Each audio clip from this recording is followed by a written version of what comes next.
유대인들은 왜 이렇게 하였을까? 왜 이들은 자신들의 잘못을 깨닫지 못하고 계속 잘못된 자리에서 남을 판단하며 율법을 의지하며 자신을 자랑하고 자신을 선생으로서 그렇게 여기면서, 하지만 자신은 전혀 그렇지 못한 올바른 행함을 나타내지 못하는 그 마음은 썩어 있고 너무나 세속적이고 너무나 약하고 하나님에 대한 절대적인 믿음은 상실되어져 있고 오히려 돈과 권력을, 이 세상의 좋은 것들을 바라보며 그것들을 추구하며 살아가는 유대인들의 모습에서 우리는 이 시대를 살아가는 많은 그리스도인들의 모습, 나 자신의 모습을 떠올리게 됩니다. 우리의 믿음이 잘못된 것은 우리가 어디에 더 익숙한가 라는 것을 생각해 보면 어느 정도 알 수 있습니다. 7절의 말씀처럼 주님의 영광과 주님의 존귀와 썩지 아니할 하늘의 좋은 것들을 구하는 자인가? 아니면 내가 기도하는 것이 나의 영광과 세상의 인정과 세상의 좋은 것들을 구하는 것인가? 나는 어디에 더 익숙한 삶을 지금 살아가고 있는가? 우리가 더 익숙한 것이 무엇인지 우리는 스스로에게 말할 수 있고 알 수 있습니다. 우리가 만일 하나님의 영광과 존귀와 하늘의 신령한 것들을 구하는 이러한 삶에 익숙한 사람이라면 우리의 믿음은 주님의 영광으로, 말씀하시는 하나님으로, 주님의 세미한 돌보심 가운데에 주님과 함께 동행하는 삶을 살 것입니다. 너무나 실제적인 삶이고 너무나 구체적인 삶이고 너무나 확실한 삶이어서 우리들은 이 말씀에서, 이 삶에서 벗어나지 않을 것입니다. 하지만 로마서 2장에 기록된 유대인들처럼 우리의 삶이 나 자신의 행위에, 사람의 행위에, 사람의 도덕성과 율법성과 나의 노력과 수고에 따라서 나의 삶을 바라보고 판단한다면 우리는 하나님의 영광이 아니라 나의 영광과 가깝고 하늘에 가치 있는 또한 하나님의 존귀함을 우리가 생각하기보다는 내가 이 세상에서 인정을 받아야 사람들이 나를 인정하고 나의 믿음을 인정할 것이 아닌가. 세상 사람들에게 인정함을 받는 것이 먼저다. 라고 이 세상의 것들을 추구하고 이 세상의 가치와 명예와 좋은 것들을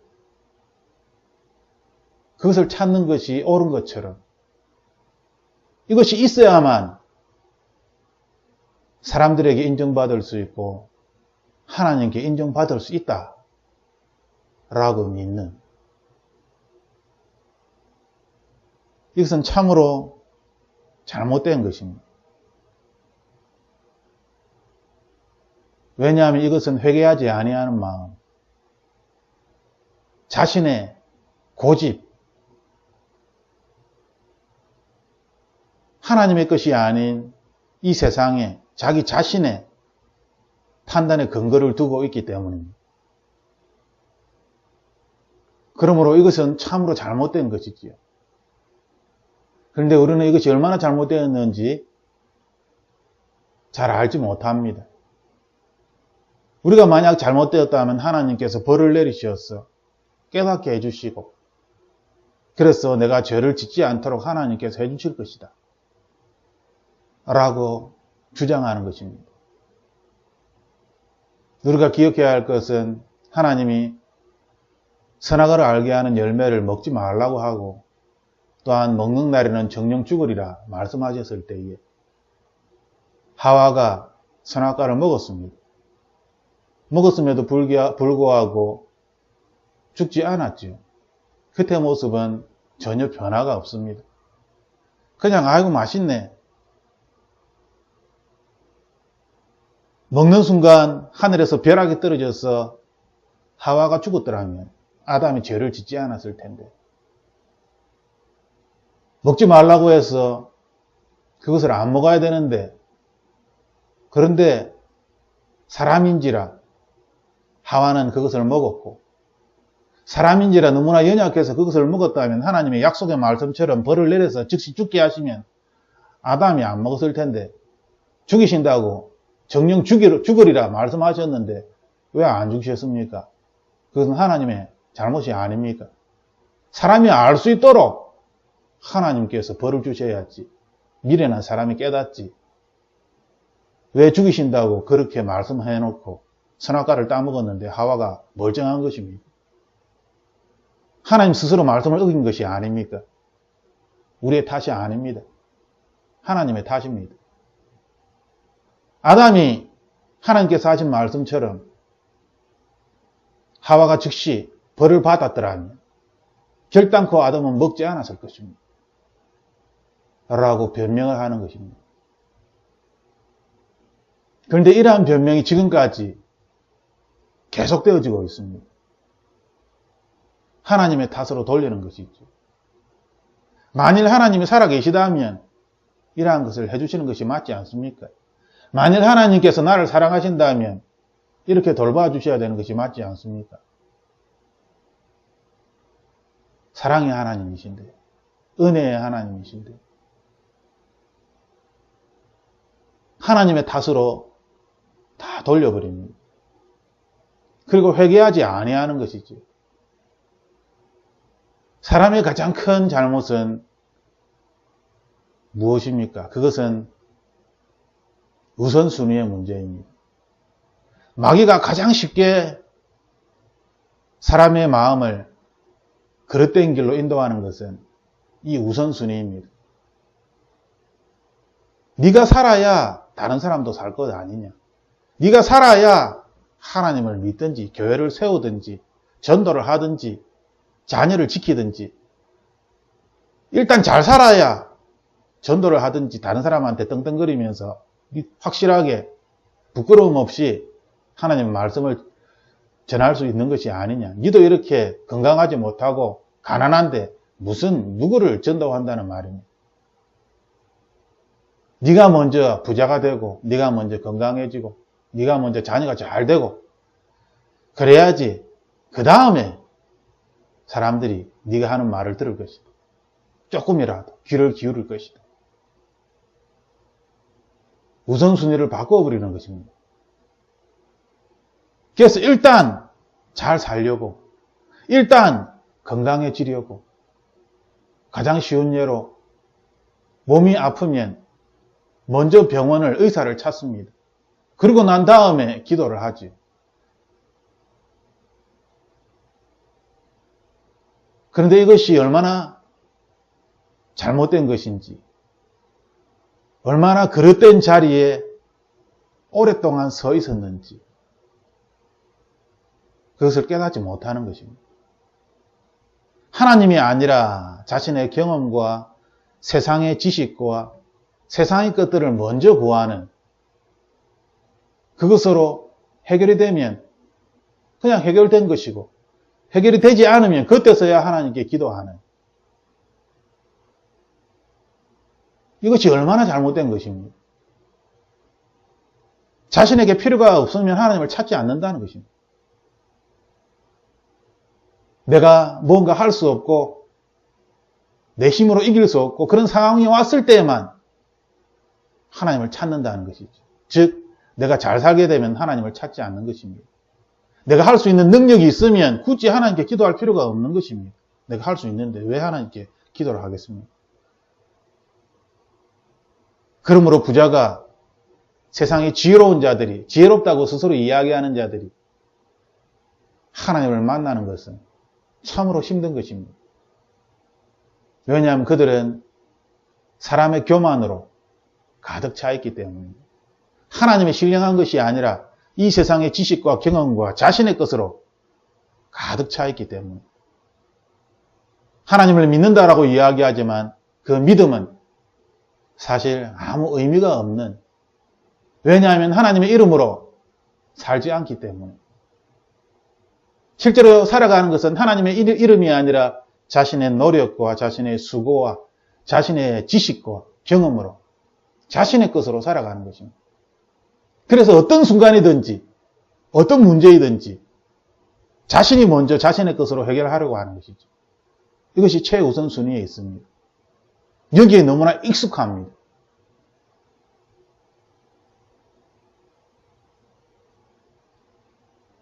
우리가 하나님과의 관계가 좋지 않으면 가장 먼저 드러나는 것이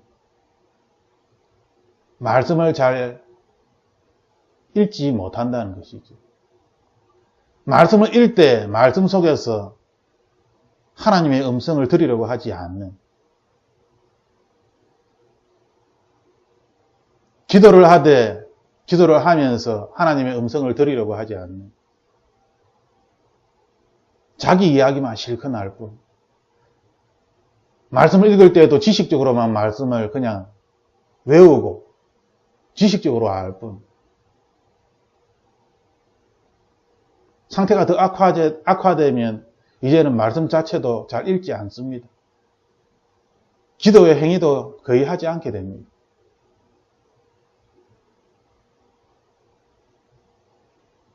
그것은 우리가 나의 영광에, 이 세상 사람들에게 인정받는 것에, 이 세상의 좋은 것에 관심이 더 많기 때문입니다. 사람들은 돈을 벌어서 하나님이 만드신 이 아름다운 세상, 이 좋은 세상을 다 구경해보고 갔으면 좋겠다 라고 이야기합니다. 그래서 이제는 늙어서는 구경도 못하니 젊어서 구경을 하자. 그래서 30, 40대, 50대에 여행이 굉장히 보편화되었습니다. 나이가 들면 다리가 아파서 여행도 못한다. 돈 벌어서 뭐하냐. 이것이 이제 믿음과 신앙과 이상하게 연결이 되어서 함께 여행을 다니며 하나님이 만드신 이 세계를 우리가 보고 하나님께 찬양을 드리자. 감사를 드리자. 여행하는 것이 너무나 자연스러워졌고 돈을 벌어서 여행하는 이야기를 하면서 사실은 자기 돈 자랑을 하는 것이죠.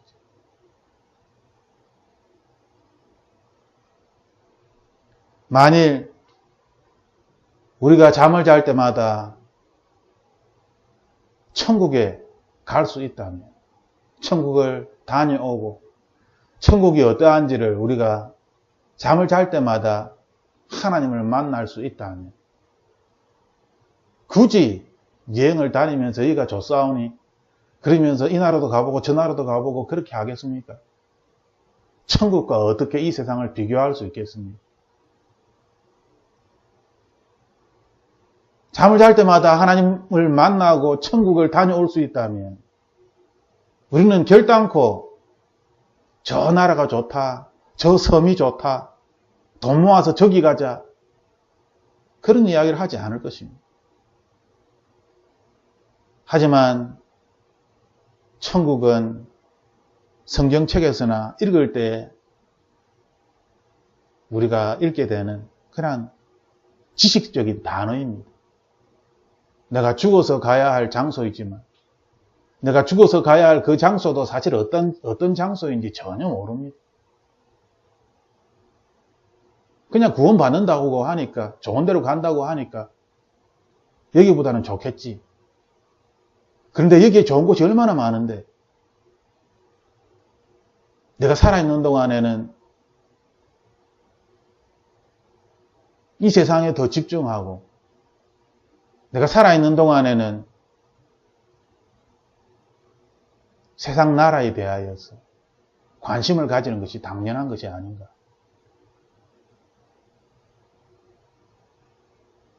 참으로 교묘하게 자신을 변명하고 자신의 신앙을 변명하는 너무나 세속적이고 너무나 자기 중심적인 자기의 유익을 위하여 이 세상을 살아가는, 그런데 그것이 하나님과 관련되어 있다라고 그렇게 주장하며 자신이 옳다라고 이야기하는 이 시대의 많은 그리스도인들, 또한 그러한 모습을, 그러한 이야기를 들으면 나도 좋은 나라 여행 갔으면 좋겠다, 좋은 음식을 먹고 좋은 옷을 입고 좋은 집에서 그렇게 살았으면 좋겠다 라고 그렇게 이 세상 나라에서의 복을 꿈꾸는, 그래서 그것을 위해서 열심히 하나님께 기도하는 현대의 많은 자칭 그리스도인들, 하나님께서는 주의 영광과 하나님의 존귀와 하늘의 좋은 것들, 이것은 이 세상의 것이 아닙니다. 말 그대로 하나님의 것입니다. 쉽게 말씀을 드리면 진짜 하나님 나라를 가본 자만이, 진짜 하나님을 만난 자만이 하나님을 찾게 되는 것입니다. 하나님 나라를 구하게 되는 것입니다.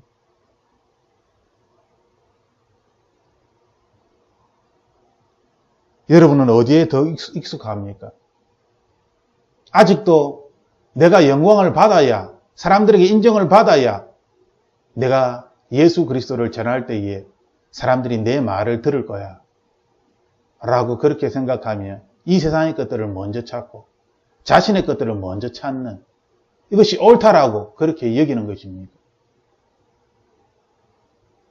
하나님은 그렇지 않다라고 말씀하고 계십니다. 11절에 이는 하나님께서 외모로 사람을 취하지 아니하심이라. 무릇 율법 없이 범죄한 자는 또한 율법 없이 망하고 무릇 율법이 있고 범죄한 자는 율법으로 말미암아 심판을 받으리라. 하나님 앞에서는 율법을 듣는 자가 의인이 아니요 오직 율법을 행하는 자라야 의롭다 하심을 얻으리니. 이 13절의 말씀이 무엇입니까? 유대인들이 율법을 행하는 사람들이 아닙니까? 유대인들이 율법을 전하는 사람들이 아닙니까? 그들이 율법을 가르치는 사람들입니다. 그런데 율법에는 한 가지 큰 맹점이 있습니다. 너무나 큰 약점이기에 하나님을 아는 사람들은 율법을 따를 수가 없는 것이죠.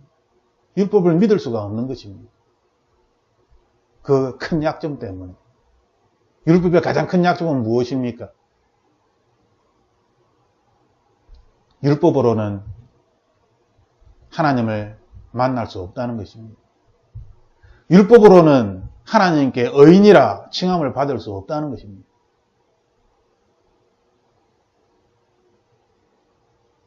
참으로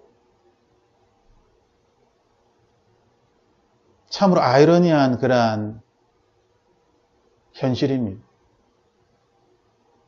구약시대에 하나님께서는 율법을 주셨고 하나님의 택한 백성들은 그 율법을 지킴으로 말미암아 하나님께 구원을 받았습니다. 구약시대에는 율법으로 말미암아 하나님께서 심판하십니다. 하지만 예수 그리스도께서 이 땅에 오시고 부활하시고 하늘에 오르셔서 성령 하나님을 우리에게 보내주신 이 시대에는 율법이 아니라 하나님의 은혜로 믿음으로 말미암아 구원을 받는 것입니다. 그런데 우리는 여전히 믿음으로 말미암아 구원을 받는다는 데 대하여 오해를 합니다. 한순간에 믿으면 되는 거 아니야. 그냥 내가 예수님 믿는다라고 고백하면 구원을 받는다라고 사람들이 이야기하니 내가 죽음의 순간에 되어서 그냥 예수님 믿는다라고 한번 이야기하면 되지 뭐.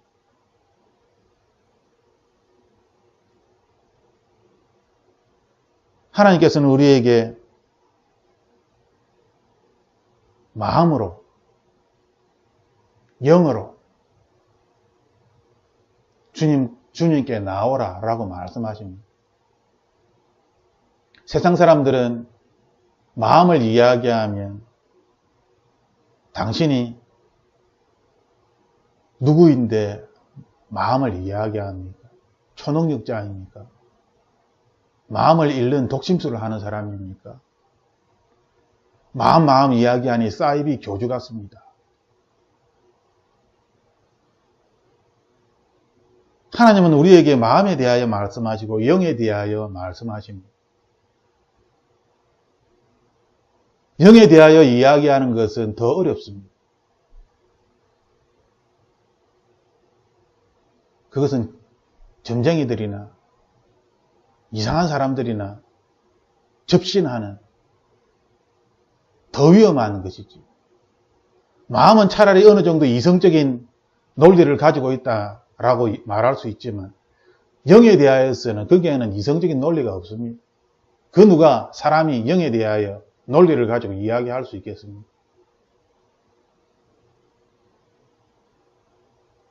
그러므로 하나님께서는 우리에게 세상 사람들의 지혜로 판단할 수 없고 알 수도 없는 마음과 영에 대하여 말씀하시는 것입니다. 하나님의 심판은 세상 사람들이 눈으로 보는 것으로 판단하는 것이 아니다. 우리에게 말씀하십니다. 세상 사람들이 전혀 알 수 없는 영에 대하여, 마음에 대하여 하나님은 그것을 보시고 그것으로 판단하신다. 우리에게 말씀하십니다. 우리는 어디에 더 익숙한 사람입니까? 우리의 판단은 내가 눈으로 보고 귀로 듣는 것에, 나의 경험에 더 익숙합니까? 아니면 마음의 상태로 판단을 합니까? 내가 어떻게 마음의 상태로 다른 사람을 판단할 수 있겠습니까? 저 사람의 마음의 상태가 어떤지 내가 어떻게 알겠습니까?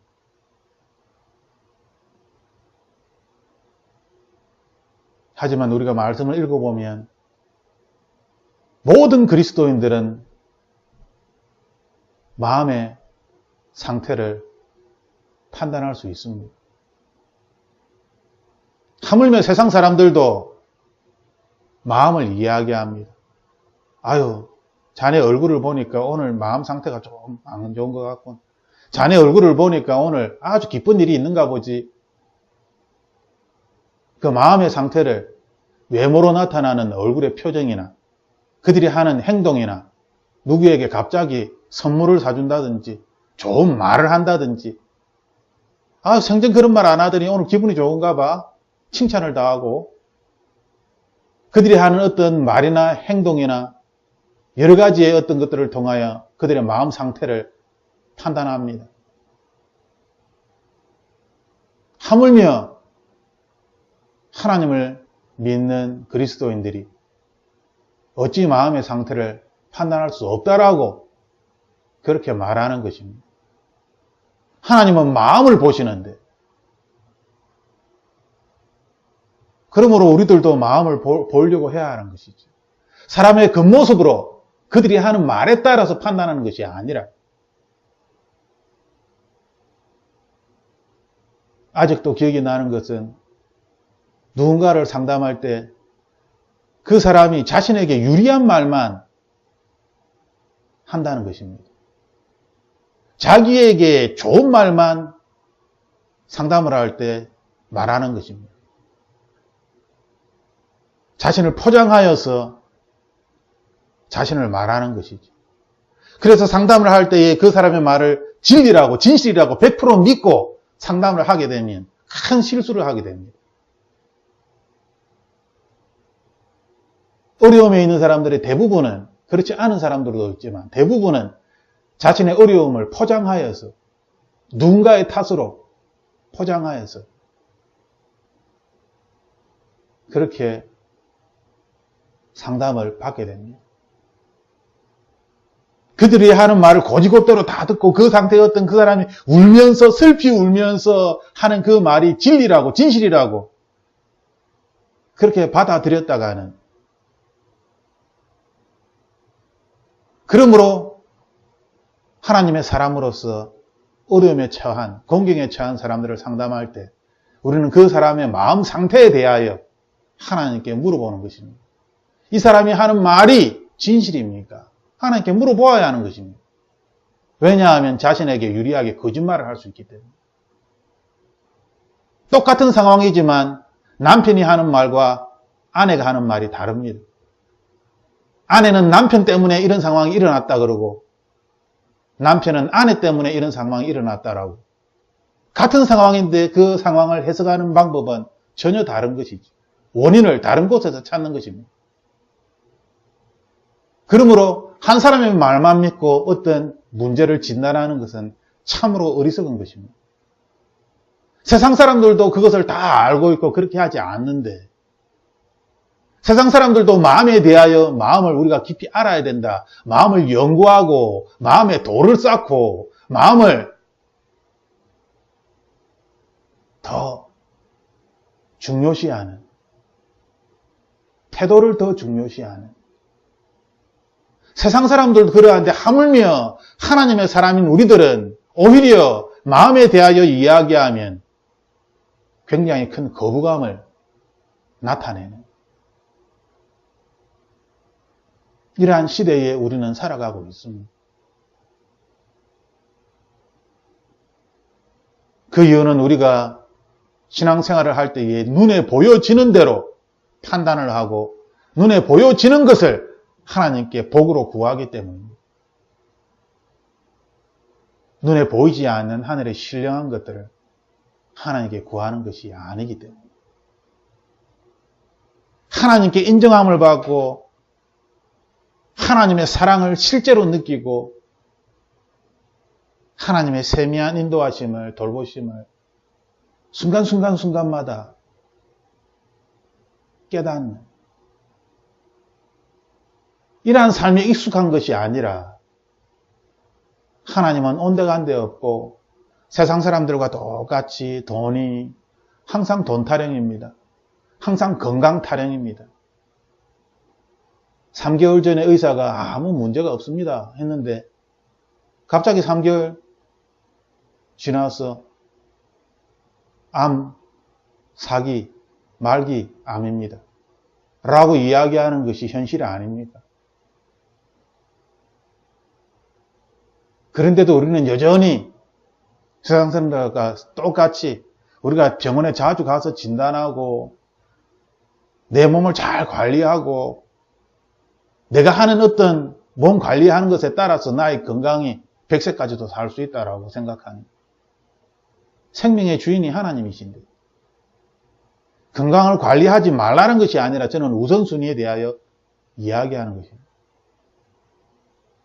하나님이 먼저이고 그 다음에 이 세상에 따라오는 것이지, 어떻게 세상의 방법을 다 하고 난 다음에 하나님이 맨 뒤에 따라오는 것입니다. 그 이유는 하나님의 말씀을 듣지 못하기 때문입니다. 오늘의 주제, 자신이 만든 하나님. 이 자신이 만든 하나님은 마치 돌로 만든 우상처럼 자신에게 아무 이야기도 하지 않습니다. 나무로 만든 우상처럼 자신에게 아무 이야기도 하지 않습니다. 이방신을 섬기는 그러한 이방인들처럼 자신이 만든 하나님은 자신에게 아무것도 하지 않습니다. 자신은 믿노라라고 이야기하지만 세상 사람들은 그 누구도 당신을 그리스도인입니다라고 이야기하지 않습니다.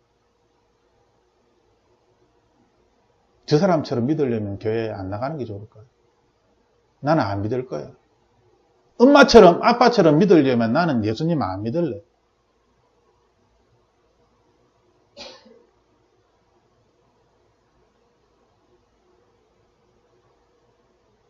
참으로 두려운 말인데 우리는 여전히 깨닫지 못하고 자신의 고집과 자신의 판단이 옳다라고 생각하며 여전히 회개하지 아니하고 그 모습 그대로 율법을 좇아 신앙생활을 하는,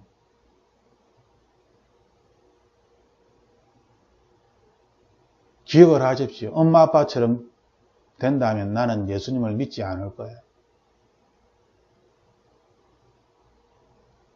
믿음의 가정들에 있어서 그 부모들이 잘못 믿고 있기 때문에 그들의 자녀들이 올바른 신앙생활을 하지 못하는 것입니다. 하나님의 말씀은 주 예수를 믿으면 그 가정이, 그 사람뿐만 아니라 그 가정이 구원을 받는 것입니다. 그 가족이 전체가 구원을 받게 되는 것입니다. 왜 그렇습니까? 하나님의 말씀에는 놀라운 역사가, 능력이 있기 때문에. 이것을 더 구체적으로 이야기하면 그것은 무엇입니까? 하나님의 말씀은 두나미스, 폭발력이 있는데 이 폭발력은 사람의 이성을 뛰어넘는 것입니다. 사람의 생각을 뛰어넘는, 사람이 도저히 생각할 수 없는 그 놀라운 일들이, 예수 그리스도께서 하신 일, 성경에 기록된 일들이 하나님을 믿는 사람들의 삶에는 나타나기 때문에 그 삶을 자녀가 보고 부모의 신앙을 따라서 신앙생활을 하는 것입니다. 부모의 삶에 성경에 나타나 있는 이 놀라운 하나님의 돌보심과 인도하심이 없다면, 나타나지 않는다면, 교회는 다니고 하나님을 믿는다라고 이야기하지만 실제로는 돈을 의지하고 있고 실제로는 사람을 의지하고 있다면 가장 옆에서 이것을 지켜본 자녀들은 당연히 하나님에 대한 믿음을 잃어버리게 될 것입니다. 교회 그냥 왔다 갔다 하게 될 것입니다. 마치 사교 모임처럼 교회를 다니게 될 것입니다.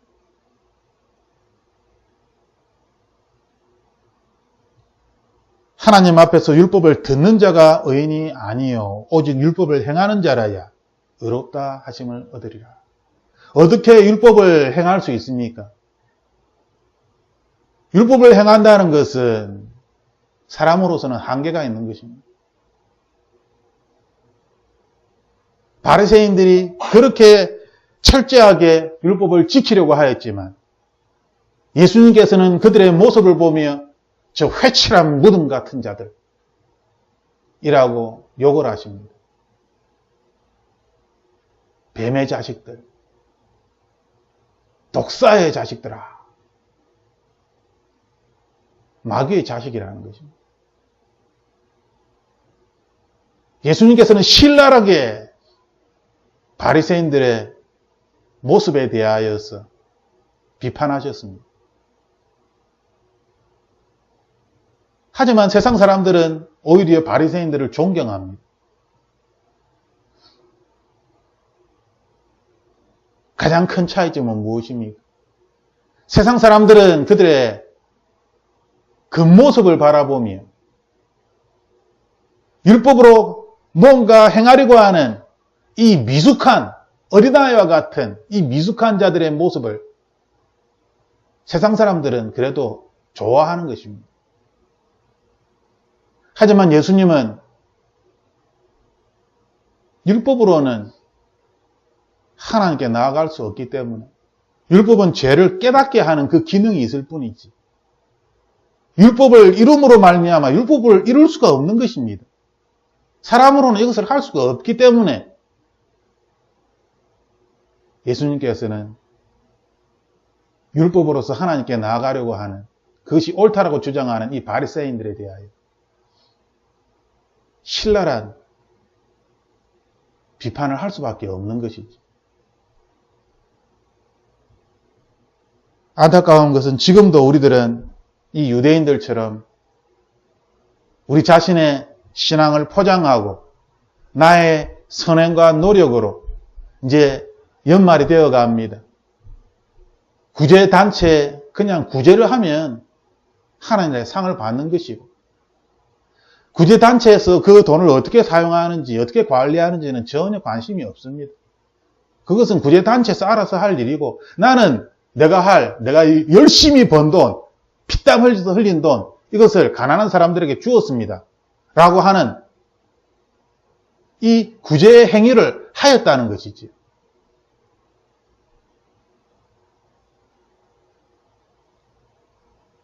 비판받는 것이 무엇입니까? 우리는 다 알고 있습니다. 우리가 그렇게 이야기하였던 북한과의 관계에 있어서 우리가 주었던 그 돈으로 그들은 핵무기를 만들고, 우리는 가난한 사람들에게 그것을 쓰라고 주었지만 북한은 그렇게 하지 않고 그 돈을 군인들에게 또 핵무기를 만드는 사람들에게, 그러한 곳에 그 돈을 다 쓰지 않았습니까? 그것을 우리가 몰랐을까요? 수많은 사람들이 알았습니다. 알았지만은 그래도 도와주는 것이 인도적인 것이 아니냐. 그래서 도와준 것이지요.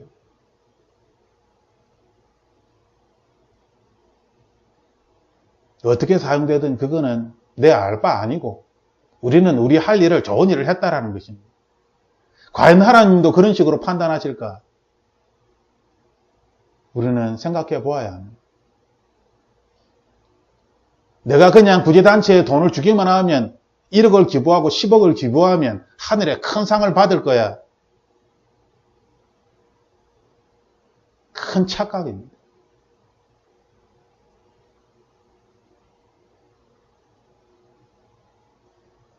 그 이유는 이 세상의 법에, 이 세상의 지식에, 자기 자신이 가지고 있는 경험에 근거하여 행위를 하기 때문입니다. 믿음의 행위가 아니라 율법에 근거한 행위를 하기 때문입니다. 구제도 똑같은 구제의 행위지만 이것이 믿음에, 하나님에 근거하여 그 행위를 하는 것인가, 아니면 율법에 근거하여, 도덕성에 근거하여 그 행위를 하는 것인가, 완전히 달라지는 것입니다. 물론 세상 사람들은 이 차이를 알지 못합니다. 전혀 알지 못하죠.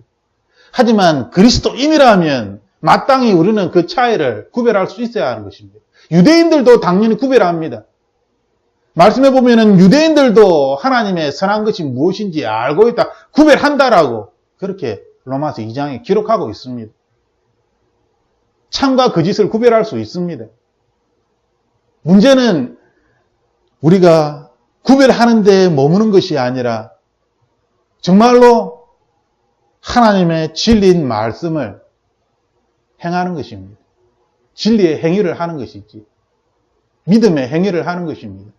나 자신의 믿음의 행위를 하는 것이 아니라 예수 그리스도의 믿음의 행위를 하는 것입니다. 성경에 나타나 있는 것처럼. 그러면 우리는 하나님을 의지할 수밖에 없지요. 왜냐하면 성경에 나타나 있는 예수 그리스도의 행위는 사람이 할 수 없는 것입니다. 사람이 할 수 없는 것을 내가 하려고 하니 당연히 전적으로 하나님께 기도할 수밖에 없는 것이 아닙니까? 전적으로 하나님을 신뢰할 수밖에 없는 것이 아닙니까? 하지만 우리의 행위가 율법적인 것이라 성경으로 돌아갈 필요가 없습니다. 그냥 내가 가난한 사람에게 도와주면 되는 것이고 내가 할 수 있는 것이죠. 그러면 내가 복음이 되는 것입니다. 믿음의 행위가 아니라 나 자신의 행위가 되는 것입니다. 좀 더 쉽게 이야기를 하면 이 믿음이 나 자신의 사람의 믿음이라는 것입니다. 신적인 믿음, 예수 그리스도의 믿음이 아니라 내가 할 수 있는 사람의 믿음, 율법의 믿음, 도덕성의 믿음이기 때문에 이 믿음은 그 기준에 따라 사람의 방법으로 판단되어지는 것입니다. 신적인 믿음을 가지고 신적인 행위를 한다면 그것은 신적인 믿음과 행위이기 때문에 그 판단의 기준이 당연히 신적인 것입니다. 나 자신이 할 수 있는 그러한 사람의 기준을 가지고 사람의 노력과 수고로 하나님을 만나려고 하니 결국 교회에서도 가진 자와 가지지 못한 자, 부자 교회와 가난한 교회, 세상과 똑같은 그러한 모습으로 교회가 형성되는 그러한 모습을 보여주는, 아니 때로는 세상의 그 어떤 조직보다도 더 타락한 부패한 모습을 보여주는, 그것은 맹신입니다.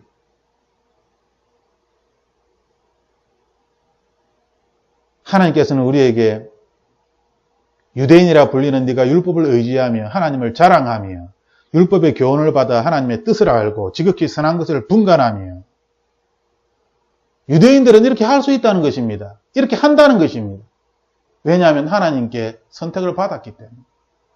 율법을 의지하고 하나님을 자랑하고 율법의 교훈을 받아서 하나님의 뜻을 알고 지극히 선한 것이 무엇인가도 분간하고 구별한다는 것이지. 몰라서 못합니다가 아니라 기본적인 것을 알 수 있고 그것을 할 수 있는 능력이 있다는 것입니다. 그런데 맹인의 길을 인도하는 자요, 어둠에 있는 자의 빛이요, 율법에 있는 지식과 진리의 모범을 가진 자로서 어리석은 자의 교사요, 어린 아이의 선생이라고 스스로 믿으니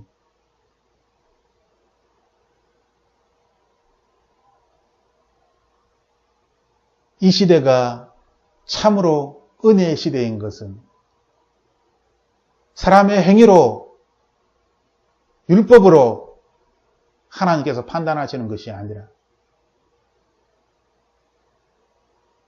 하나님의 판단의 기준은 우리의 마음입니다. 사람이 어떻게 하나님의 오래 참으심을 알 것입니다.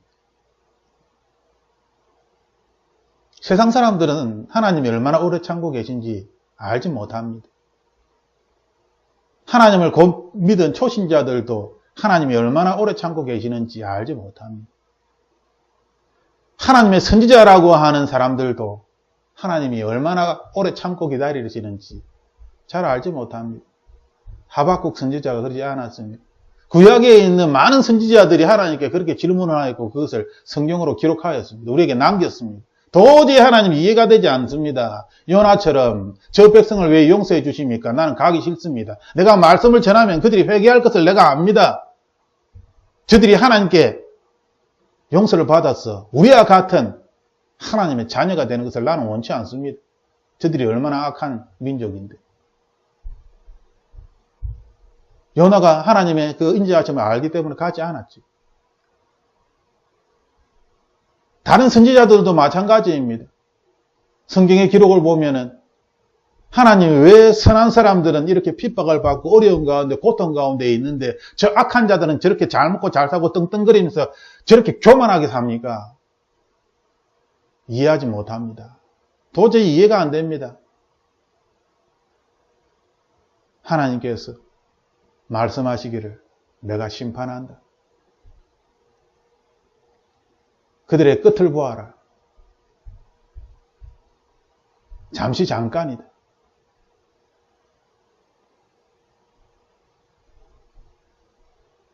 하나님께서는 우리에게 영원한 하나님의 나라에 대하여 끊임없이 말씀하고 계십니다.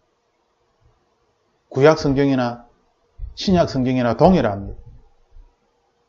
하지만 우리가 이 세상에 눈에 보이는 것에 사로잡혀 있기 때문에 하나님의 영원한 나라를 말로는 귀로는 들었지만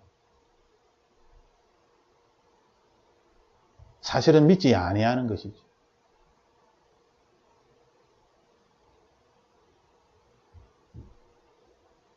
우리가 이 세상의 법과 세상의 지식과 세상의 명예와 눈에 보여지는 그러한 것들에 더 익숙하고 그래야 세상으로부터 내가 가졌던 이 믿음에 의지하게 된다면 우리는 결국 하나님이 아니라 내가 알고 있는 나의 방법을 쫓아서 돈과 지식과 사람을 선택할 수밖에 없는 것입니다. 하나님의 은혜는 우선순위에서 저 뒤에 갈 수밖에 없는 것이지. 그러므로 우리는 날마다 순간순간마다 하나님을 만나야 하는 것입니다. 하나님을 순간순간마다 날마다 경험하지 못하면 마귀가 우는 사자처럼 우리를 유혹하여서 세상을 의지하게 만들고 사람을 의지하게 만들고 그 어떤 예기치 못하는 상황에 두려움에 빠지게 만드는 죽음의 공포에 빠지게 만드는 한순간입니다. 순간순간마다 하나님을 의지하고 하나님의 나라를 경험하는 이것이야말로 우리의 영원한 생명을 지킬 수 있고 우리의 믿음을 지킬 수 있는 유일한 방법입니다. 내가 어떤 하나님을 만들어서 나의 힘으로 나의 노력으로 나의 도덕성으로 그 하나님께 나아가려고 하는 그 이야기는 간단합니다. 자신의 노력과 수고가 거기에 들어가 있기 때문에. 하지만 하나님께서 우리에게 말씀하시는 그 말씀하시는 하나님은 간단하게 또한 알 수 있습니다. 하나님이 말씀하셨다. 간단합니다. 뭐가 어렵습니까?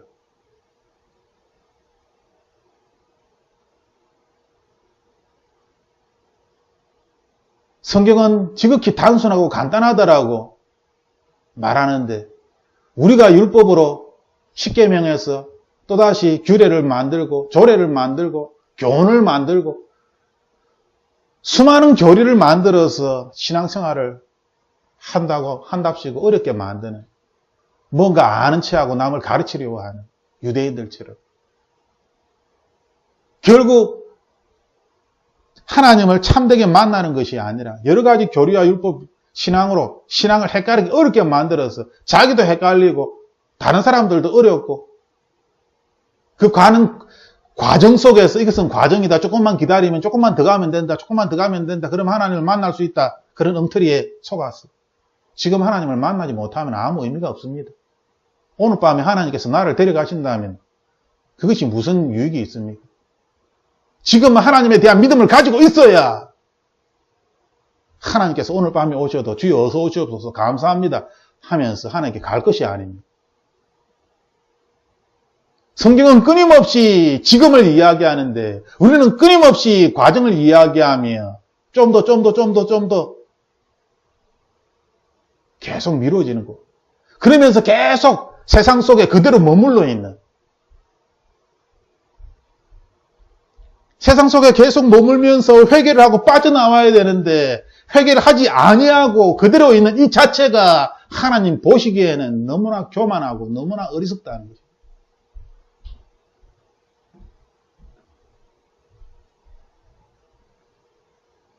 그러면 다른 사람을 가르치는 네가 내 자신을 가르치지 아니하느냐? 도둑질 하지 말라 선포하는 네가 도둑질 하느냐? 간음하지 말라 하는 네가 간음하느냐? 우상을 가정히 여기는 네가 신전 물건을 도둑질 하느냐? 율법을 자랑하는 네가 율법을 범함으로 하나님을 욕되게 하느냐? 기록된 바와 같이 하나님의 이름이 너희 가운데 이방인 중에서 모독을 받는도다. 이것은 이사야서 52장 기록된 말씀을 인용한 것입니다. 성경 말씀에 없는 것이 아닙니다. 인간의 역사는 계속 반복되는 것이죠. 지식인들은, 세상의 지식인들은 다 이야기합니다. 역사는 반복되고 있다고. 전쟁은 계속 반복되고 있습니다.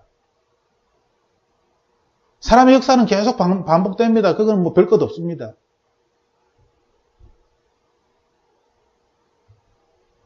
대단한 것처럼 이야기하지만 하나님께서는 우리에게 스스로 돌아보아라. 정말 참된 믿음을 가지고 있는가? 정말 신적인 믿음을 가지고 있는가? 제가 신적인 믿음이라고 한 이유는 이 믿음이 너무나 인간적이고 이성적이고 합리적이고 논리적이기 때문에. 지금 수많은 사람들이 가지고 있는 믿음은 너무나 이성적입니다.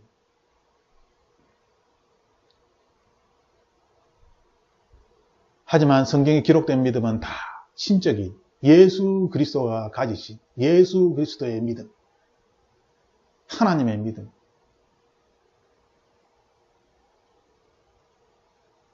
그래서 믿음이라 말 못하고 사람의 믿음, 예수 그리스도의 믿음, 신적인 믿음이라고 단어를 바꿔서 표현해야만 알아들을 수밖에 없는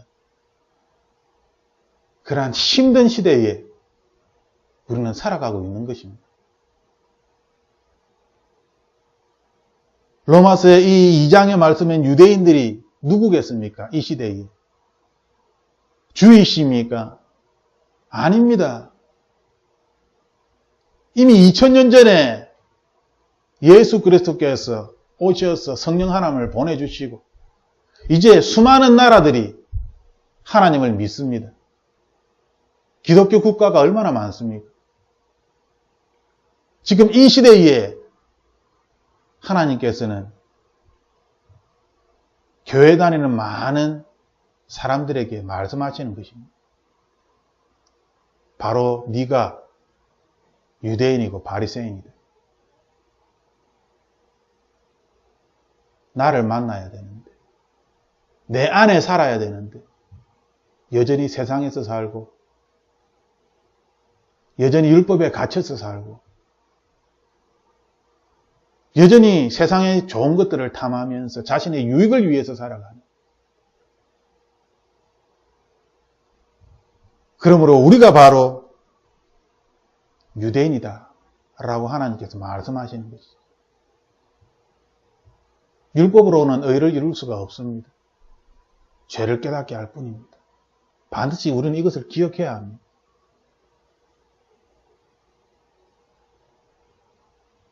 무릇 표면적 유대인이 유대인이 아니요 표면적 육신의 할례가 할례가 아니니라. 이면적 유대인이 유대인이며 할례는 마음에 할지니 영에 있고 율법 조면에 있지 아니한 것이라. 그 칭찬이 사람에게서가 아니라 다만 하나님에게서 나느니라. 이 시대의 많은 그리스도인들이 가장 오해하고 있고 또한 힘들어하는 것이 바로 29절, 2장 29절 하반부. 칭찬이 사람에게서가 아니요 다만 하나님에게서니라. 사람에게 칭찬을 듣는 것은 잘 압니다. 어떻게 하면 칭찬을 받는지. 그런데 하나님께 칭찬을 받는 것이 무엇인지를 사실은 모릅니다. 이것을 모르기 때문에 여전히 표면적 유대인, 겉으로 보이는 것들, 세상 사람들이 추구하는 것을 똑같이 추구하며 살아가는 그러한 삶을 살게 되는 것이지. 율법은 사람의 칭찬을 말합니다. 하지만 믿음은 하나님의 칭찬을 말하고 있습니다. 우리가 믿음을 이야기할 때 하나님의 칭찬이 무엇인지를 우리는 알아야 하죠. 그냥 은근슬쩍 뭐 이런 것이 아닌가 하고 추상적으로 이야기해서는 안 됩니다. 사람에게 칭찬받을 때는 그것을 구체적으로 이런 어떤 상황에서 이런 일을 했더니 이렇게 해가지고 아이고 그래 그 부분에 대해서 참 잘했구나 하고 칭찬을 합니다. 구체적으로. 그래서 상도 주고. 사람에게 칭찬받을 때는 상황이 있고 어떤 결과가 있고 원인이 있고 그런 걸 다 분석해서 거기에 따라서 뭔가 상급이 있는데 하나님에 대하여 칭찬을 받을 때에는 그런 것이 없습니다. 그냥 믿음으로 뭐 어떻게 하다 보니까 잘 되면 하나님이 보고 주셨는가 보다 끼워 맞추고 하나님께 칭찬을 받는 것이 무엇인지를 경험하고 또 경험하고 또 경험하고 반복적으로 경험을 해야지만이 우리는 사람의 칭찬에 빠지지 않는 것입니다. 오히려 사람의 칭찬을 멀리하게 되는 것이지. 아부꾼들을 구별하고 그들을 멀리하게 되는.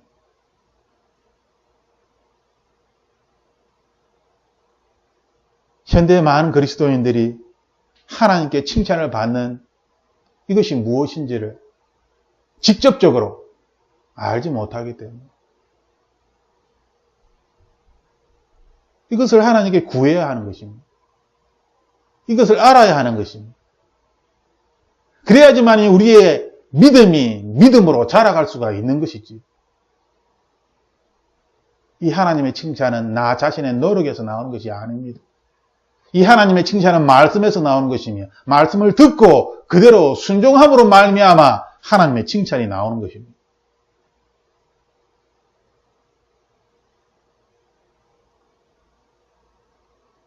어디에 익숙합니까?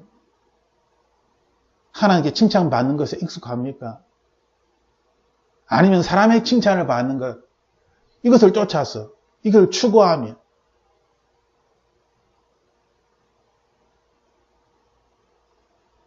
말씀을 마무리하겠습니다. 로마서 2장 1절에서 4절을 제가 맨 마지막에 마무리 구절로 말씀을 나누는 것은 여기 핵심이 있기 때문입니다. 남을 판단하는 사람, 누구를 막론하고 네가 핑계하지 못할 것은 핵심입니다. 남을 판단하고 변명하고 4절에 혹 네가 하나님의 인자하심이 너를 인도하여 회개하게 하심을 알지 못하여 그의 인자하심과 용납하심과 길이 참으심이 풍성함을 멸시하느냐. 우리는 이 4절에서 우리의 믿음을 찾아야 합니다. 우리는 어리석은 사람입니다. 언제나 죄를 지을 수 있고 죄 유혹에 넘어갈 수 있습니다. 우리의 믿음이 강해지려면 우리는 나 자신의 연약함을 하나님께 날마다 고백하며 인정하고 날마다 하나님께 회개를 구하며 날마다 몸은 이미 씻었지만 그렇지만 세수는 날마다 하는 것처럼 우리는 날마다 하나님께 회개를 해야 합니다. 마땅히. 우리가 그렇게 할 수 있는 것은 하나님이 어떠한 분이심을 잘 알기 때문에 하나님께 회개하며 다시 한번 믿음을 정비하여서 오늘 믿음으로 살아갈 수 있게 되는 것입니다. 그 하나님은 인자하신 하나님, 용납하시는 하나님, 참으시는 하나님. 이것이 너무나 풍성하다는 것이죠. 우리는 이 하나님을 믿기 때문에 비록 우리가 너무나 연약하여 죄를 저지르고 죄 가운데 헤맬 때가 있지만 그럼에도 불구하고 우리는 인자하신 하나님, 용납하시는 하나님, 길이 참으시는 이 풍성함으로 가득 차 있는 이 하나님을, 이 좋으신 하나님을 우리가 믿기 때문에 오늘도 이 순간도 하나님 저를 용서하여 주시옵소서. 회개합니다. 저의 이러한 잘못에 대하여서 또한 제가 알지 못하고 저지른 잘못에 대하여서도 회개할 수 있는 것입니다. 하나님께서 우리에게 말씀하시는 것은 바로 이것입니다. 나 자신이 만든 믿음으로는 회개치 못합니다. 나 자신이 만든 믿음으로 회개하는 것이 아니라 더 노력하고 수고해야 하는 것이죠. 그렇게 내가 더 노력하고 더 수고하면 그것을 이룰 수 있다라고 그렇게 믿기 때문에. 왜? 내가 만든 그 하나님은 나에게 그 어떤 말도 하지 않습니다. 나를 책망하지도 않고 나에게 야단치지도 않고 나에게 상을 주지도 않고 마치 돌로 만든 나무로 만든 그러한 하나님처럼 아무것도 나에게 해주지 않습니다. 그것은 내가 만든 하나님입니다. 하지만 말씀하시는 하나님, 성경에 기록된 나의 하나님은 참으시고 용납해 주시고 자비하신 하나님입니다. 우리가 그 하나님을 믿기 때문에 그 하나님이 나와 동행하기를 원하시고 내가 회개하면 또다시 나에게 문을 열어주셔서 내가 그로 들어가 그와 더불어 먹고 마실 수 있기 때문에 우리는 이 좋으신 하나님을 끝까지 붙잡고 때때로 죄를 지을 수 있지만 이 죄와 세상과 나 자신과 싸움이에요. 주님이 오시는 그날까지 예수 그리스도의 믿음, 이 신적인 믿음을 지키려고 내 안에 있는 이 영원한 생명을 지키기 위하여 오늘도 우리 자신을 돌아보아야 합니다. 혹시 내가 잘못 알고 있는 것이 아닌가? 혹시 내가 어긋난 길로 가고 있는 것은 아닌가?